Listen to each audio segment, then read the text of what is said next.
Hi.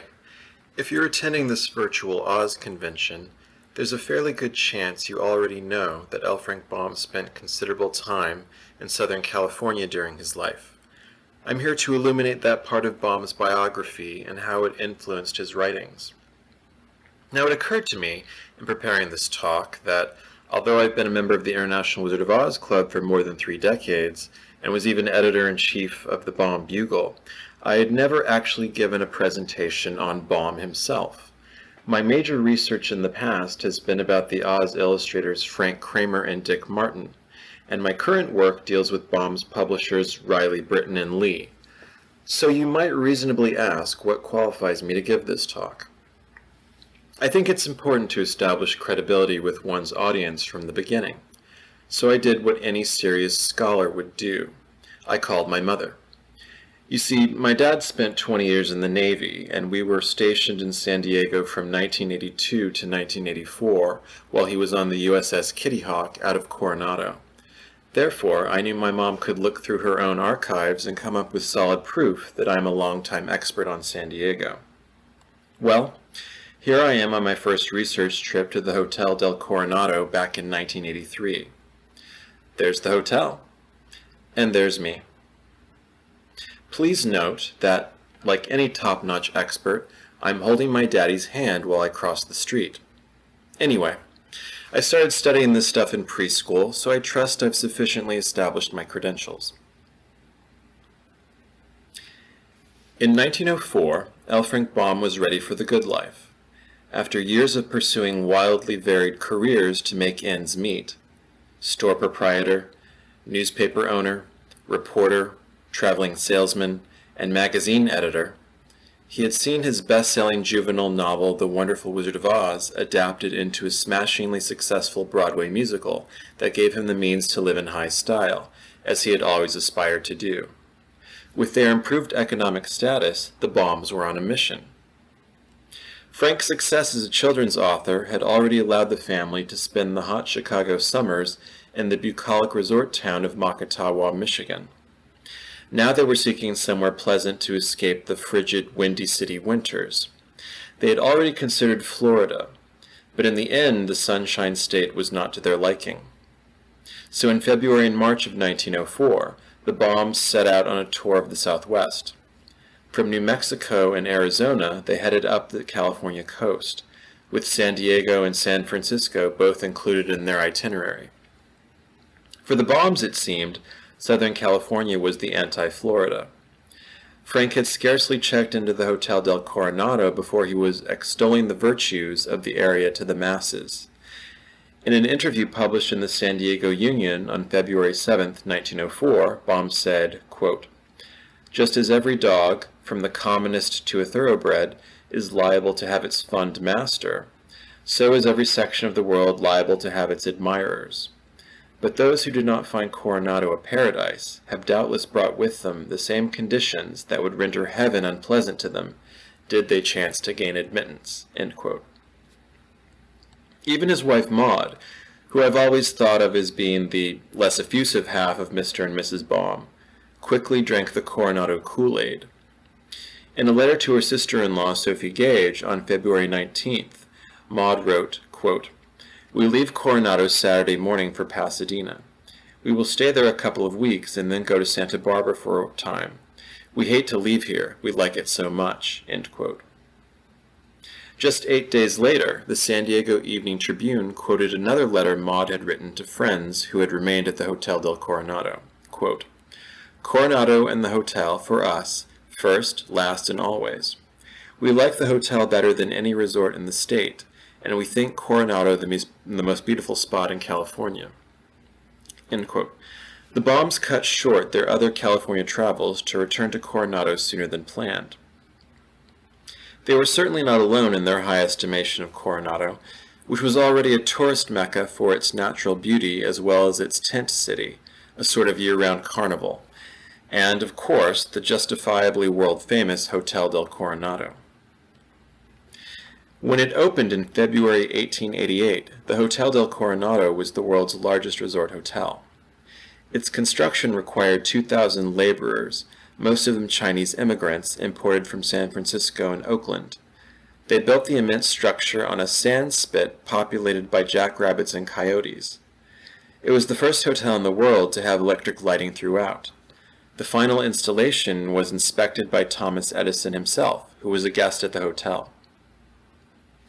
A contemporary advertisement heralded the Hotel Del's 750 rooms, the dining room with seats for 1,000, the 30 billiard tables, the 11,000 square foot ballroom, the 4 85-foot bowling alleys, and the 2,500 incandescent lights. A real masterpiece of the magnificent hotel was the Crown Room, whose wooden ceiling was installed with only pegs and glue and not a single nail. Local legend has long held that Baum himself designed the striking crown chandeliers, but according to a historian at the Hotel del, the chandeliers were not installed until the 1920s, after Baum's death, which casts their paternity into serious doubt. Even if he wasn't busy creating light fixtures, Baum was nevertheless highly productive during his first stay at the hotel. On March 15, 1904, he wrote from Santa Barbara to friend and fellow author Emerson Hough, quote, "Since I came out here I have written the new book for this year, The Marvelous Land of Oz, and got it into the publisher's hands. It was sketched before. And I have revised and prepared for St. Nicholas a serial called The Magic Cloak. Also, I have written 5 animal fairy tales for the Delineator, so you can see I have been kept busy. Yet I play half of every day. Made the 9 holes in Coronado one day in 39. If that keeps up, I'll no longer be the worst golfist in America." End quote. Baum would write all morning until 1, then play golf until 4:30 every afternoon. What Baum referred to as golf, however, is what we could call knocking the ball around while thinking about what he would write next. Still, he always dressed the part, with baggy knickerbockers buckled below the knee, wool hose, a red vest with a scarlet silk back, and a plaid cap with a long visor. In the evenings, there were parties or other entertainment at the hotel. From the very beginning of Baum's association with Coronado, his writing was deeply inspired by it. He had already mentally sketched out the plot of Marvelous Land when he arrived in early 1904. But, if Baum's fanciful account is to be believed, a chance encounter on the Coronado beach led to the creation of a major Oz character. The Philadelphia North American, which syndicated Baum's Queer Visitors from the Marvelous Land of Oz comic page, reported the incident on October 3, 1904. "I was out on a California beach," said L. Frank Baum. "There was a pretty little girl I was very much interested in beside me. She was making sand pies and enjoying herself immensely, when suddenly she saw one of those little sand crabs, fiddler crabs, I suppose they are. 'Oh, what is it?' she said. 'A wogglebug,' I said, unthinkingly, using the first term that popped into my head. The child was delighted and ran to her parents, shouting, 'Oh, see what I've got! It's a wogglebug! Mr. Baum says it's a wogglebug.' The name was so catchy that the same evening my wife told me I should put the wogglebug in the Marvelous Land of Oz. The book was 1/3 written, and Jack Pumpkinhead was the hero, but I brought in the wogglebug right away. After that, H.M. Wogglebug T.E. was the hero and has become my most popular character." In his critical study, Oz and Beyond, Michael O'Reilly describes a sunnier and happier ambiance in Marvelous Land as compared to the books that directly preceded it, which included the relatively somber The Life and Adventures of Santa Claus and The Enchanted Island of Yew. Riley suggests Baum's discovery of California was a factor. This idea is echoed in a San Diego Union article from January 13, 1905, which said, quote, "It was while at the hotel that L. Frank Baum began and completed what not a few consider his very best story, The Marvelous Land of Oz, and it is brimful of the sunshine of California." End quote.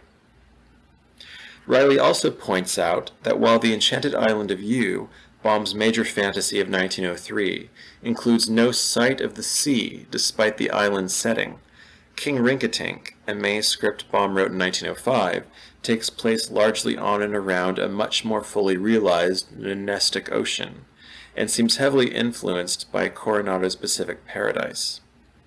The book would not be published until 1916 as Rincketink and Oz, after Baum had slapped on an Ozian veneer toward the end of the narrative. The Pacific Coast milieu continued to cast its spray on Baum's fiction. The Action of John Doe and the Cherub, Baum's major fantasy novel of 1906, follows the protagonists from one sea island to another. Ozma of Oz, published the following year, opens with Dorothy on an ocean voyage, during which she is shipwrecked and ends up on a remote beach. The punita, cottonwood, and eucalyptus trees she finds are all native to Southern California, although local botanists have yet to locate the lunch and dinner pail varieties there. Baum would rework this story, whose Gnome King plot already had been lifted from King Rincketink, more than once.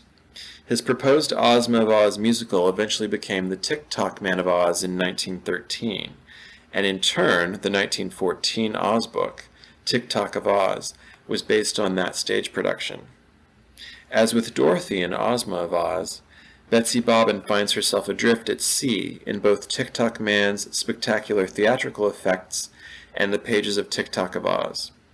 One can surmise that Baum cast his young heroine into the waves of the Pacific. Dorothy and the Wizard in Oz, the next Oz book after Ozma of Oz, actually begins in California. It is also the first of 3 Oz stories in a row, including The Road to Oz and the Emerald City of Oz, with authors' letters by Baum that are signed from Coronado.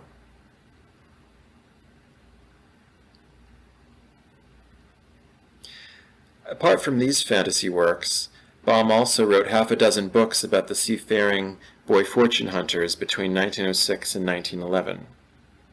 In fact, most of Baum's books between 1904 and 1910 would have at least partially been drafted at Coronado, so their oceanic atmospheres are not at all surprising. Between 1904 and 1910, the Baums returned to Coronado every winter except 1906, when they were touring Egypt and Europe. They would arrive by train early in January and stay until late March or early April. From Coronado they would proceed to Makatawa, where they would remain until returning to Chicago in November. The gregarious Baums quickly became part of Coronado's social fabric. In addition to his golfing, Frank took up archery, which so engaged him that years later in Hollywood he set up an archery range in the backyard of Oscott. Here's the page from the Hotel del Coronado's guest registry for January 11, 1905, where Frank had signed in himself, Maud, and their son Kenneth for the Baum's second annual visit. During his 1905 stay, Baum gave a public reading from several of his fairy tales to benefit a local Presbyterian church. The San Diego Union announced the March 7th event the day before. Quote, "Reading by Mr. L. Frank Baum from his book of fairy tales will be given under the auspices of the Ladies of the Presbyterian Church. Mr. Baum's program is as follows. Part 1, The King's Head and the Purple Dragon from the Magical Monarch of Mo. Part 2, A, The Awakening of the Sawhorse. B, The Highly Magnified Wogglebug from the Marvelous Land of Oz. The Marvelous Land of Oz was written at the Hotel del Coronado during the winter of 1904, and is one of Mr. Baum's most successful books. The entertainment will take place at the residence of Mr. and Mrs. James Gardner. No admission will be charged, but envelopes will be supplied those in attendance in which they may place whatever they choose. There will also be music." End quote. I know I would have thrown in a few bucks to attend. How about you? The next morning's paper deemed the reading a success. Quote, "Last evening, L. Frank Baum, the author of fairy stories, read from his own books to as large an audience as the Gardner residence could accommodate. Mr. Baum's large circle of friends and admirers at the hotel turned out en masse, and all were delighted. It is also needless to say that scores of children were present, happy to meet the man they know as a friend." End quote. The San Diego Union continued to report on his activities. The Baums gave Kenneth and his friends a Red Riding Hood party. At first I thought that's where you hire a wolf instead of a clown, but apparently they went to a children's play about Red Riding Hood. They celebrated separately Kenneth's 13th birthday and attended the theater. Baum also lectured the San Diego Club on the origin of the fairy tale. Just a few days after Baum's benefit reading for the Presbyterians, he received an unexpected visit from Joe McSorley, the business manager of the Russ, which was a local high school student magazine. Here's San Diego High School today. As you can see, it's at the corner of Park and Russ Boulevard. From the school's opening in 1882 until 1907, it was called Russ High School after Joseph Russ, the lumberman who donated the wood to build it. McSorley, the school magazine's business manager, was bold enough to show up at the Hotel del unannounced with his teacher, Mr. McKinnon, and ask Baum to contribute an article to the Russ. The fanciful story Baum gave them, Nella Fairyland, may ring a bell for some of you, but less known is an article by McSorley describing his encounter with Baum at the hotel. We inquired of the clerk if Mr. Baum were in, and after telephoning 453 and announcing the ominous word visitors, the request came back for our names. McKinnon was announced. Now here was a stunner. Mr. Baum didn't know McKinnon from Beelzebub, and yet the answer came back he would be down in a minute.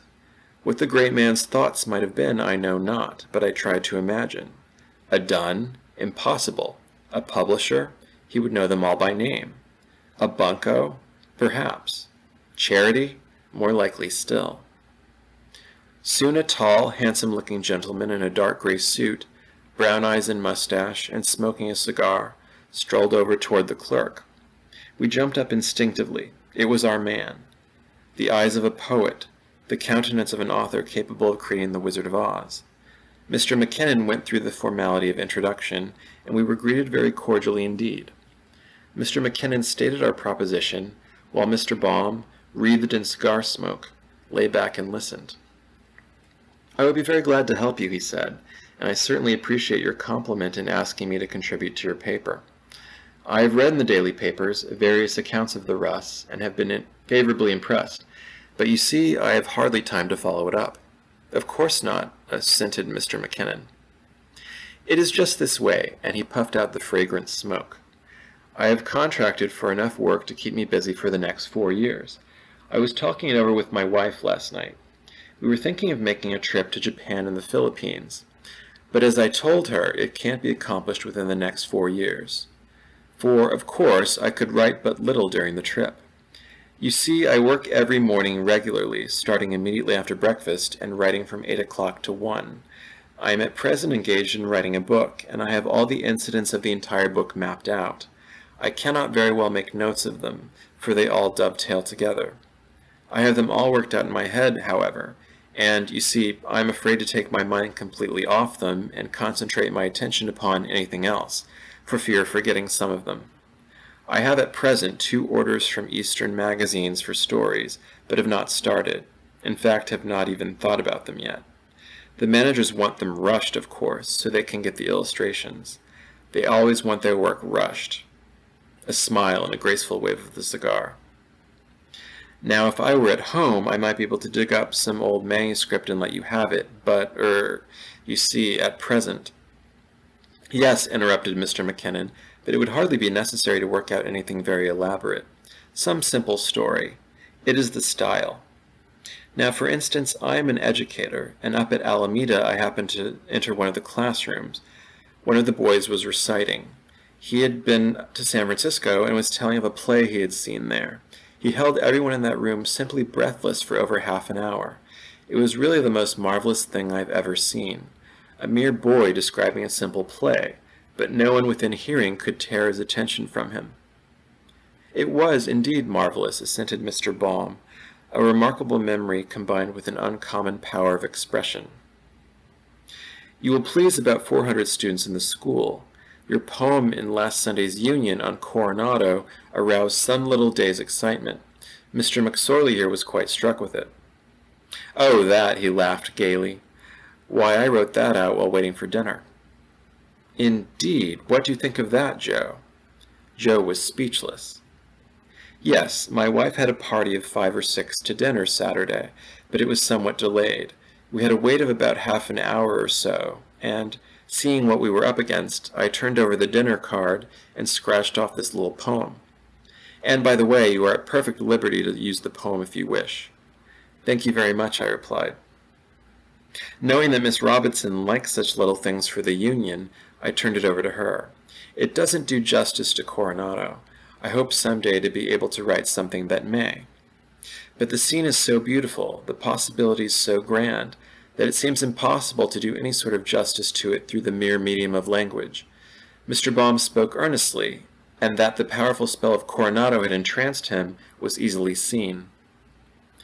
Now we are going to leave for Santa Barbara on the 23rd, and I suppose I might take an hour or so off and write something for you. He bade us a hearty farewell and shook hands genially when we left. How different he was from the man I had thought I might meet. Kind, genial, gentle-voiced, as true and fine a gentleman as I have ever met or expect to. It is really a lovely and evocative account of what L. Frank Baum was like in person. So Baum submitted to McSorley a short piece called Nella Fairyland, published in the Russ in June 1905. In the story, the fairy princess Nella commits an infraction and is banished from the forest of Burzee, first seen in the Life and Adventures of Santa Claus, by the fairy Queen Lulia, who was introduced in Queen Zixi of Ix. Accompanied by 40 Knooks, 40 Ryls, and 40 Gigans, which are basically giants, Nella travels to a rocky and barren beach whose desolation makes her sob uncontrollably. The Knooks and Ryls, feeling for Nella, cause beautiful flora to grow, while the Gigans toss sand and rocks into the sea to form the promontory of Point Loma, the San Bernardino Mountains, and the Bay of San Diego. Her new fairyland is Coronado. This brief excerpt shows Baum attempting to capture the natural beauty of the area in prose. All about her spread a carpet of green grass, inlaid with exquisite patterns of wild flowers. Gracious pepper and eucalyptus trees nodded to her a pleasant greeting. At her feet lay the beautiful bay, its wave tips sparkling like millions of diamonds. And while Nella gazed, a sun of golden red sank toward the rugged head of Loma and touched it with a caressing good-night kiss. The exiled fairy, turning with indrawn breath to gaze upon the purple and rose tints of the mountains, clapped her pretty hands in an ecstasy of joy, and cried to her faithful servants, "Here is a new fairyland, my friends, and to me it is far more lovely than the dark and stately groves of old Burzee. What matters our exile, when the beauties of this earthly paradise are ours to enjoy?" The records, after dwelling long upon the beauties of this favored spot, which long afterward was called Coronado, relate the grief of Nella when her term of exile expired, and she was compelled to leave it. But the charm of her fairy presence still lingers over land and sea, and to this day casts its influence upon the lives of those pilgrims who stray, by good fortune, into the heart of Nella's fairyland. Nella's Fairyland, obviously an obscure work initially, has since been reprinted several times. First in the Baum Bugle in 1962, and again in a collection of Baum's short stories, The Runaway Shadows and Other Stories, published in 1980. Nella's Fairyland was also the first publication of the Pomami Press, a small imprint begun by Michael O'Reilly in 1978 to produce handmade letterpress editions of little-known Baum works. Almost none of the 120 copies of this first edition from 1978 survive, but Riley created a new edition of 60 copies in 2013 to give collectors a second chance at getting a Pomami Press edition. Baum was not exaggerating when he told his visitors from the Russ that he was overcommitted. During his 1905 visit, he was busy trying to annul a contract with the Minerva Company of Chicago, which had agreed to produce the Wogglebug musical based on the Marvelous Land of Oz, but was ultimately unable to provide financial backing. He signed a new contract dated March 18th and began to write the script in earnest. While at Coronado, he wrote the entire libretto and all the lyrics. The Wogglebug debuted in Milwaukee on June 15th and in Chicago on June 18th, but closed after disastrous reviews on July 12th. In the opening week, Baum suffered a collapse from the strain and retreated to Makatawa. The following year was the Baum's Middle Eastern and European excursion, but in 1907 they returned to Coronado again, this time for 4 months, their longest visit to date. By this time the Baums had become close personal friends with Morgan Ross, the hotel's manager. Baum and some other guests presented Ross with a gold watch to show their appreciation. The February 10, 1907 San Diego Union reprinted the speech that Baum made for the occasion. Ladies and gentlemen, the guests of this hotel are very indignant. It is scarcely necessary to call your attention to our cramped and confined quarters, to the lack of consideration on the part of the management, to the dust and dirt everywhere prevalent, or the fact that the spoons are plated and the ladies cannot carry them away as souvenirs. It is unnecessary to call your attention to these things because they do not exist. And the guests are indignant because Manager Ross, having shown them how to do it, the other big hotels of America do not come into the same class as the Hotel del Coronado. When Columbus showed his people how to stand an egg on end, they did it easily, but when Morgan Ross shows his brother Bonifaces how to make people happy, they do not seem to catch on as well as they might. Recognizing this, and feeling a desire to convey to Mr. Ross a token of appreciation of many kindnesses that cannot be settled in the weekly bill, the guests of this hotel requested me, in their behalf, to crown Morgan Ross the Prince of Good Fellows and the King of Landlords. The watch was in the shape of the Coronado crown, worked in gold and set with diamonds. It was said to be one of the most expensive pieces of jewelry ever made on the West Coast. Baum put his literary skills to use on another occasion when Ross suffered the loss of a loved one. This memorial poem was also published in the Union. No more we'll stoop with soft caress as tinkling bells draw near. No more we'll wait in eagerness for Impey to appear. We miss the earnest, upturned face, the eyes so clear and bright, the dainty form of perfect grace that once was our delight. Yet let us hope she's passed away, a new life to attain, for who is wise enough to say she may not live again? Perhaps the thought may compensate her friends for such a loss. All Coronado mourns the fate of Miss Imperial Ross. Imperial was, of course, a dog. Morgan Ross had managed the Imperial Hotel in New York before coming to Coronado in November 1904.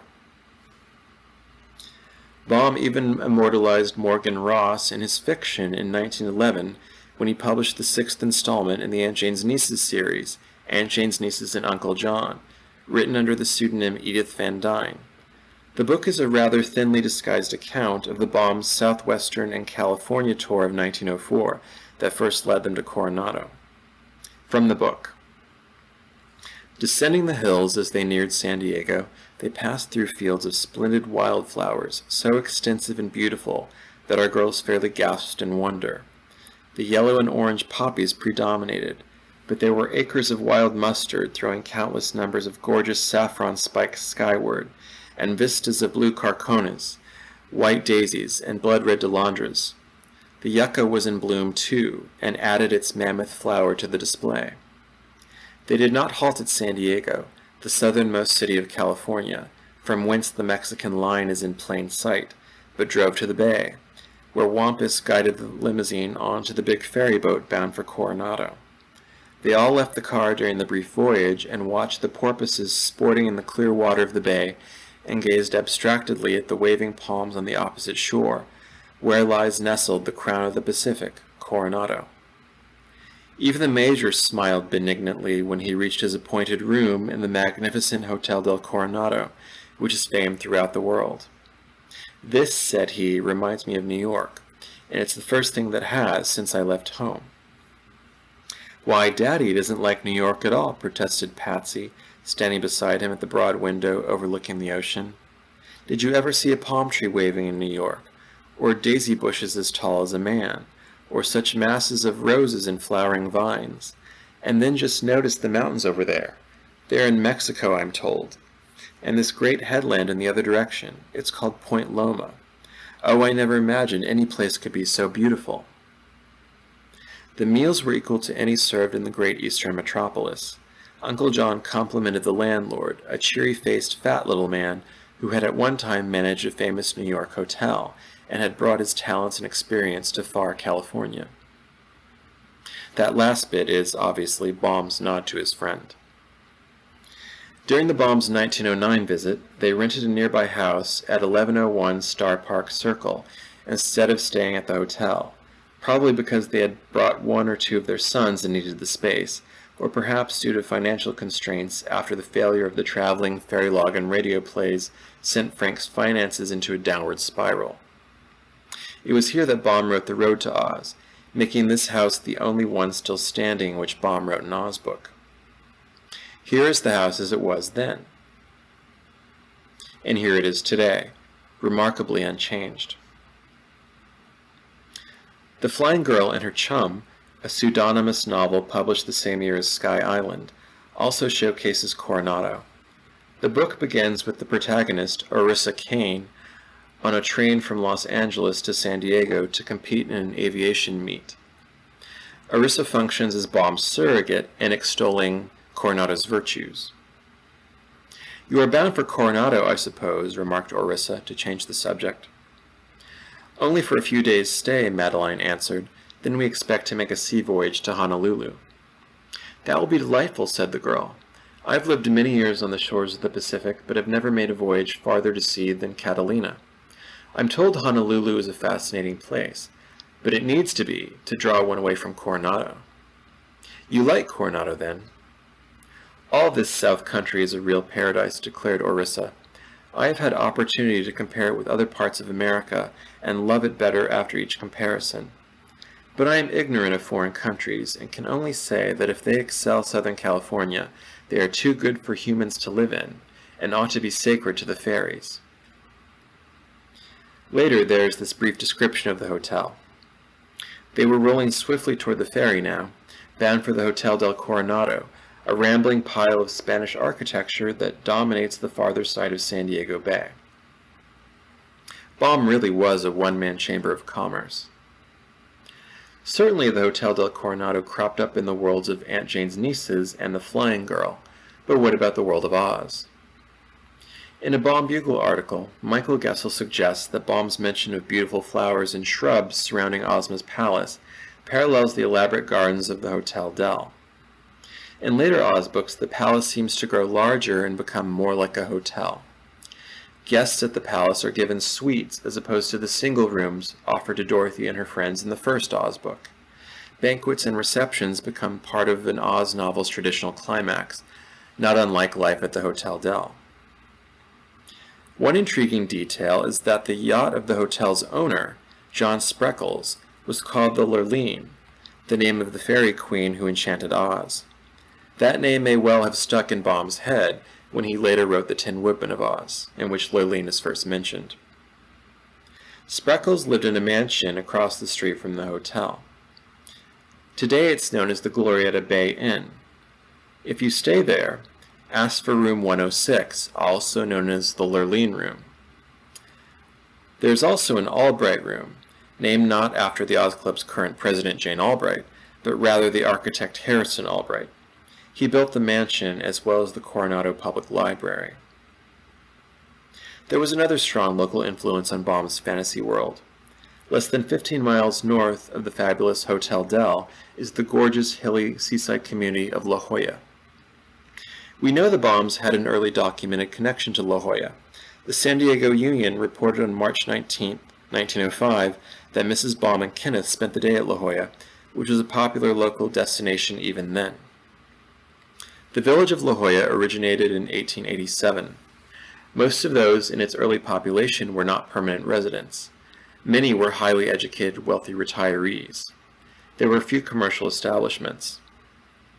At the turn of the century, La Jolla began to grow in earnest. 40 to 60 buildings appeared each year, ranging from shacks to more substantial structures.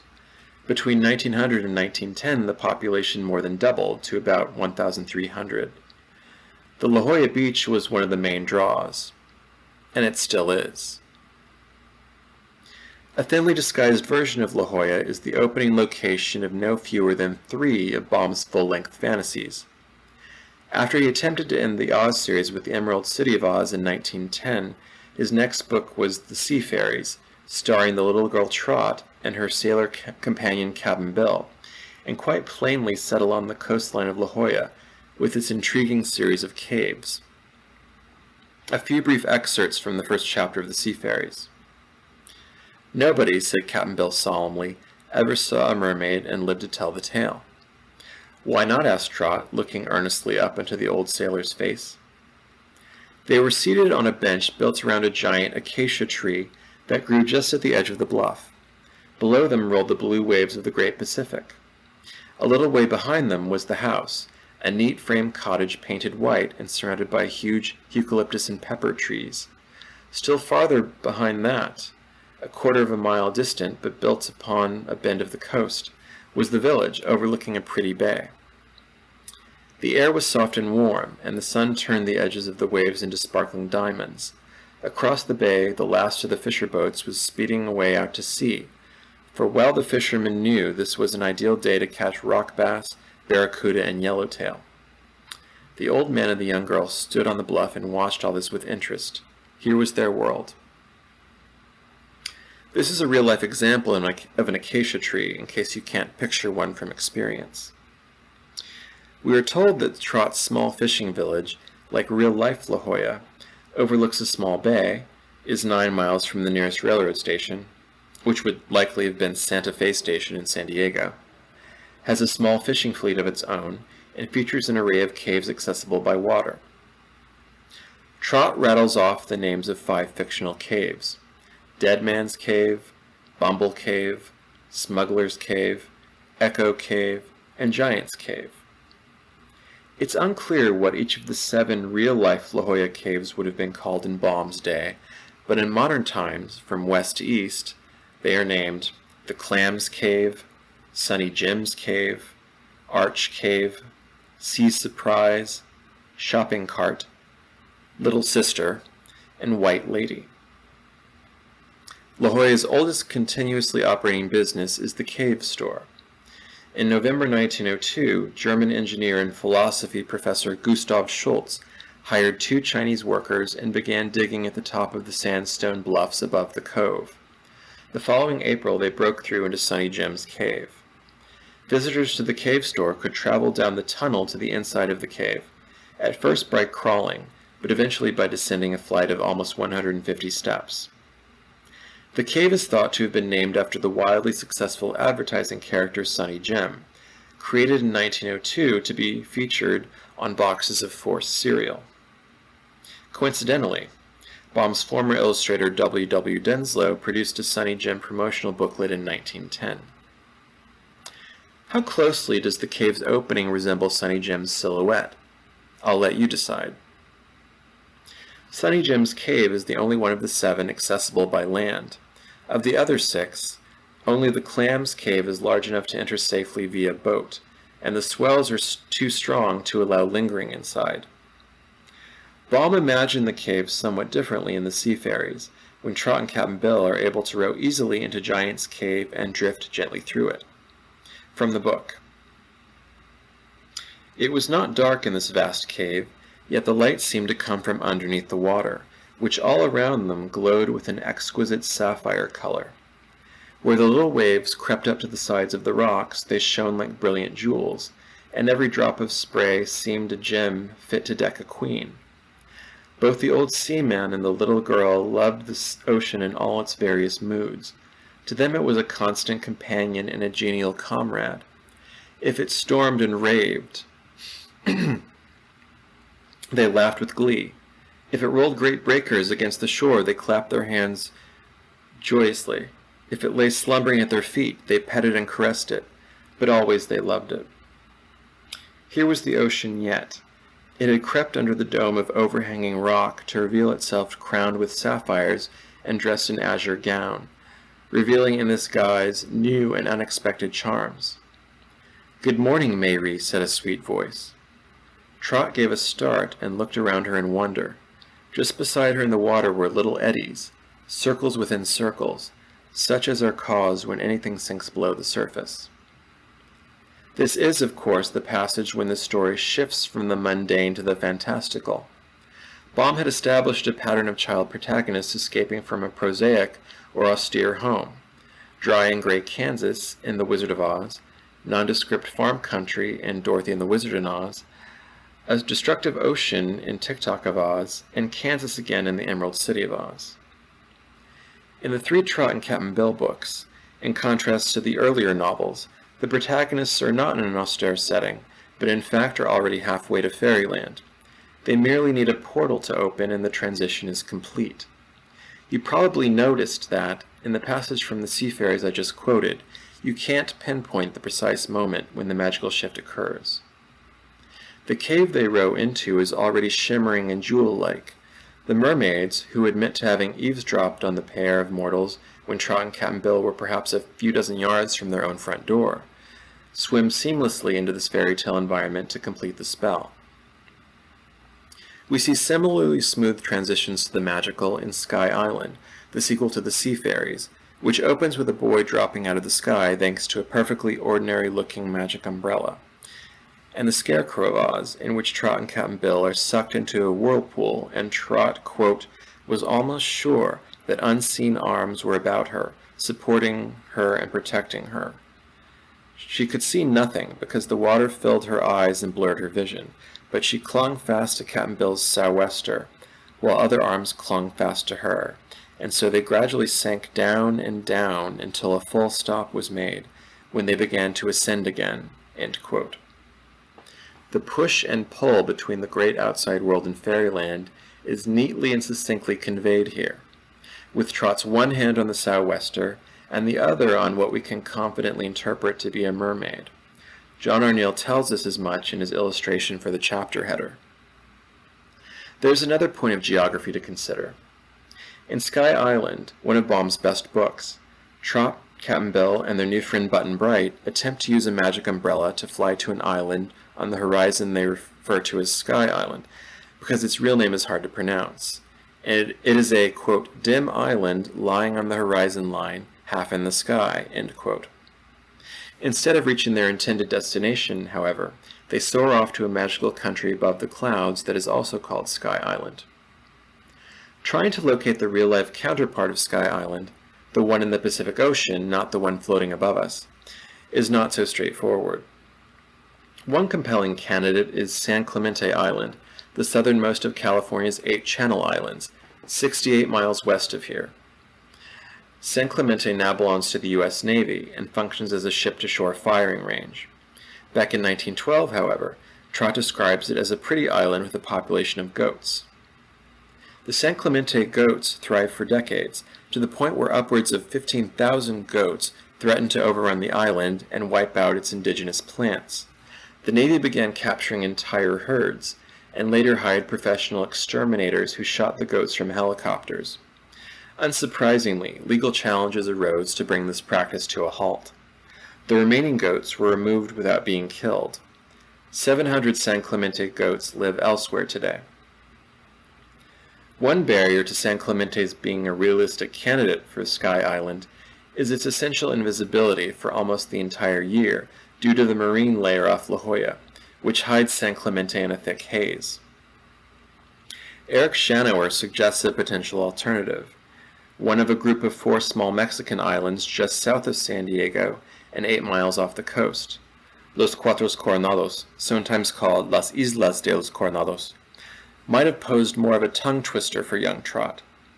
The issue with this possibility, as Shanower acknowledges, is that there are 4 islands instead of 1, and they can't generally be seen from La Jolla because of the coastline's shape. Bard Cosman, in a Baum Bugle article about Baum and La Jolla, offers Santa Catalina Island as yet another possible Sky Island, in addition to San Clemente.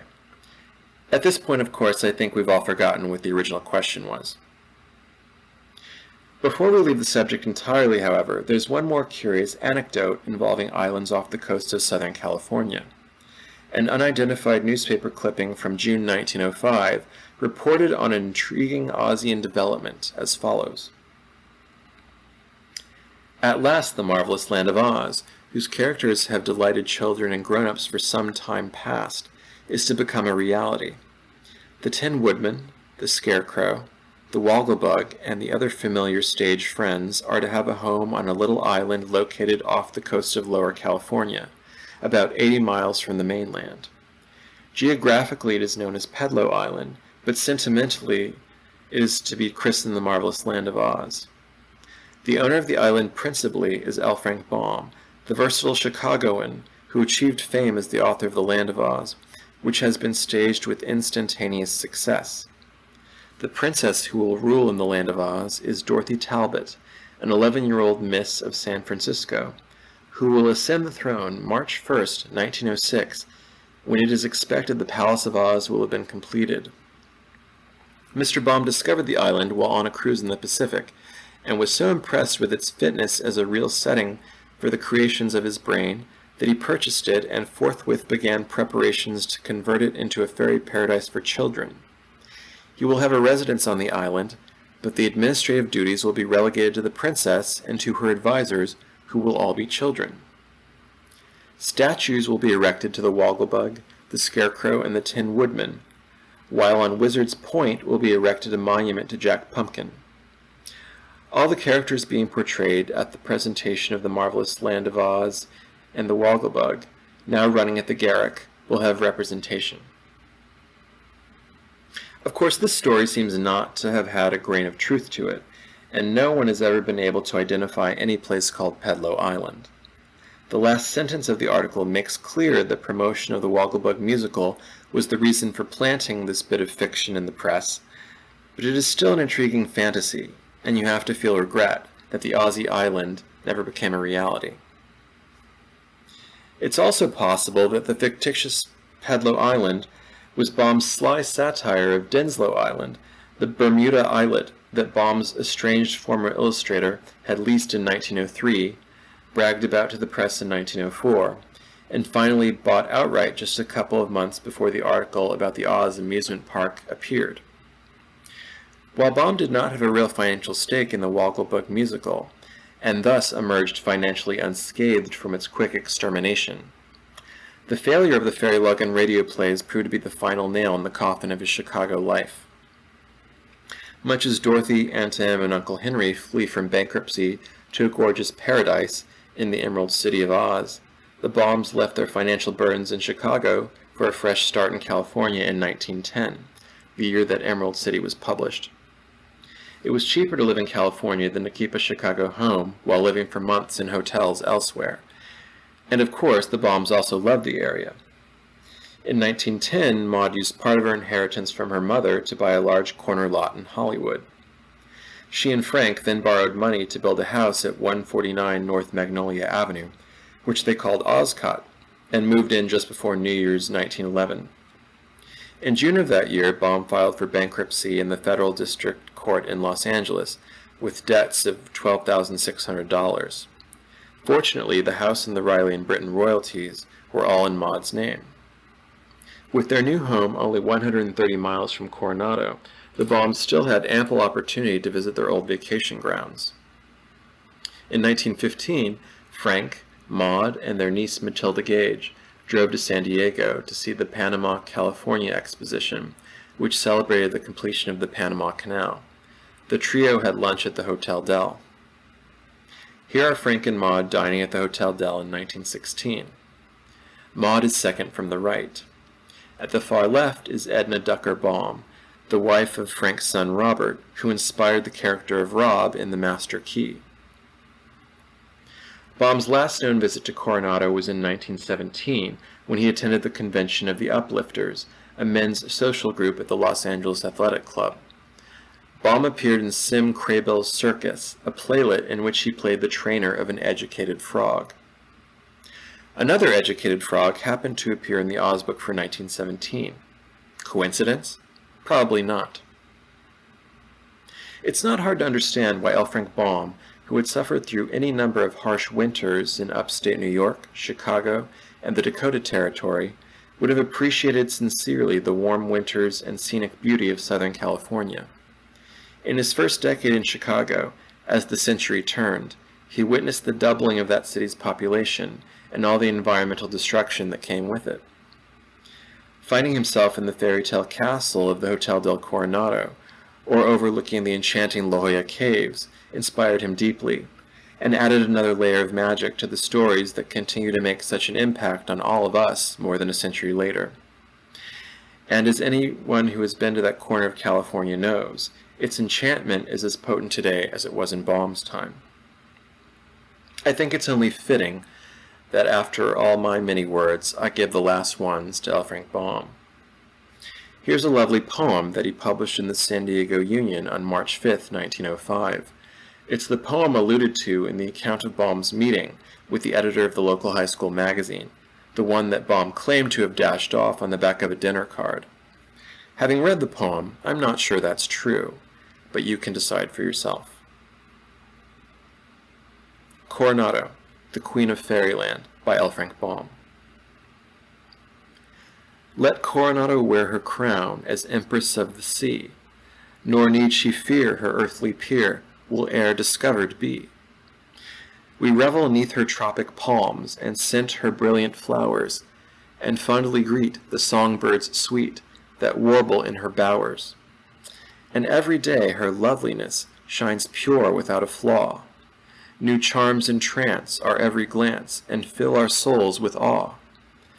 To south the mountains rear their crests, enveloped in a haze of shifting blues and violet hues, and rare and modest grays. To eastward San Diego's heights stretch downward to the bay, which coyly laves her with the waves wherein the dolphins play.